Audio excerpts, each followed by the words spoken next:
for jobs and growth in Kenya. Crypto fintech Yellow Card has backed calls to regulate Kenyan digital asset market if the barely regulated crypto industry is to attract more investors and safeguard their investments. Speaking in Nairobi on the sidelines of this year's Africa Tech Summit, Yellow Card's Chief Executive Officer Chris Morris called on Kenya's financial sector regulators, the CBK and the CMA, in collaboration with the Blockchain Association of Kenya, to hasten the adoption of the policy to address challenges such as fraud, prohibitive entry barriers, and cryptocurrency startups and restrictive taxation policies.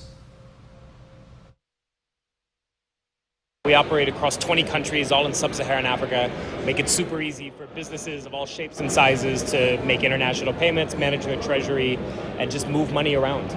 You know, I think what's most exciting about what we're doing is the way that we've been able to help so many businesses across the continent in their just day-to-day operations. I mean, we work with companies of any shape and size, of all kinds. We work with banks, manufacturers, importers, exporters, you name it, we're working with them.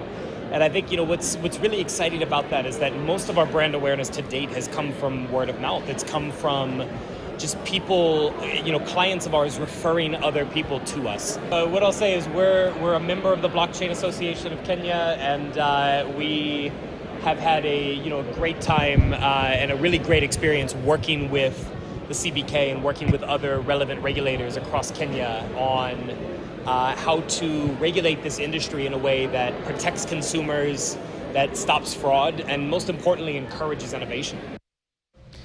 The expansion of